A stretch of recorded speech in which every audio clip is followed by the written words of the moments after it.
Assalamualaikum warahmatullahi wabarakatuh.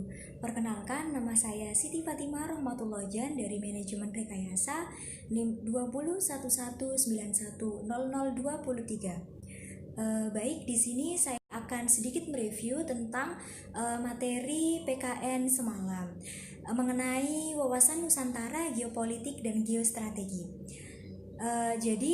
Sebelum itu pengertian dari wawasan Nusantara sendiri adalah cara pandang dan sikap bangsa Indonesia mengenai diri dan lingkungannya yang serba beragam.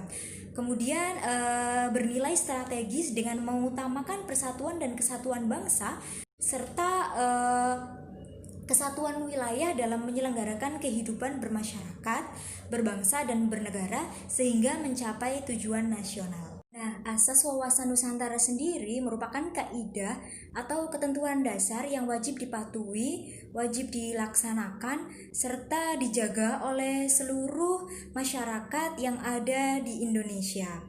Tersebut dilakukan agar tercipta perdamaian serta keseimbangan yang ada di Indonesia itu secara menyeluruh. Nah, ada 6 asas wawasan Nusantara yang sangat penting untuk diketahui dan dipahami. Yaitu yang pertama ada tujuan dan kepentingan yang sama. Contohnya ketika seluruh rakyat Indonesia menginginkan kemerdekaan serta melakukan perjuangan bersama-sama untuk mengusir para penjajah. Nah, kemudian yang kedua ada keadilan, ada kejujuran, solidaritas, kerjasama, dan kesetiaan. Kemudian untuk fungsi dari wawasan Nusantara sendiri adalah sebagai wawasan pembangunan, sebagai konsep ketahanan nasional, sebagai wawasan pertahanan dan keamanan, kemudian sebagai wawasan kewilayahan. Baik, selanjutnya adalah pengertian dari geopolitik. Jadi geopolitik sendiri itu merupakan kekuatan ataupun kekuasaan yang dikembangkan berdasarkan pada pemahaman tentang paham perang dan damai serta disesuaikan dengan kondisi dan konstelasi geografi Indonesia.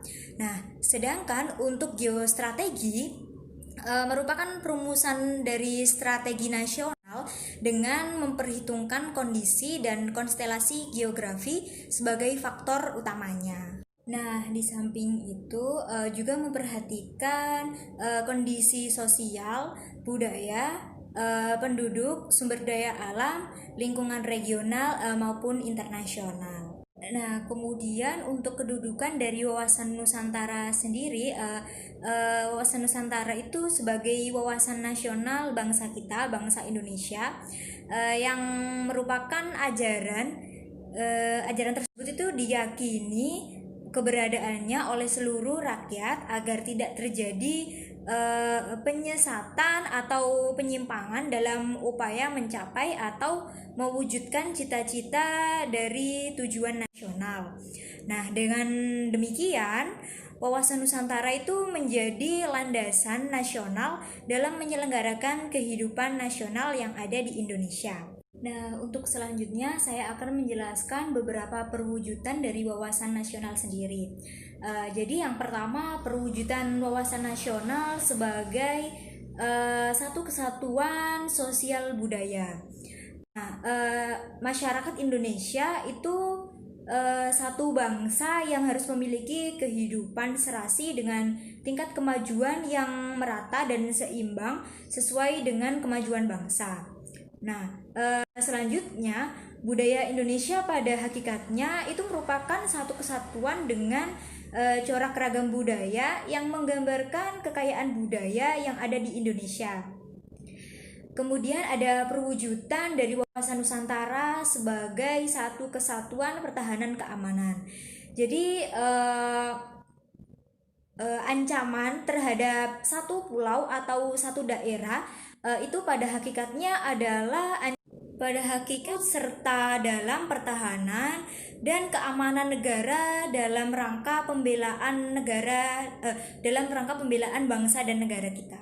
Nah, dengan demikian wawasan Nusantara menjadi pedoman bagi upaya mewujudkan kesatuan aspek kehidupan nasional untuk menjamin kesatuan, persatuan, dan keutuhan dari bangsa kita, serta upaya untuk mewujudkan ketertiban dan perdamaian yang ada di dunia.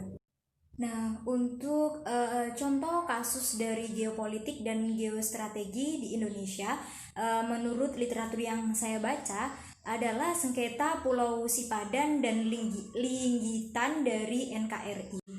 Baik, sekian review materi dari saya. Apabila ada kesalahan dan banyak kekurangan, mohon dimaafkan. Wassalamualaikum warahmatullahi wabarakatuh.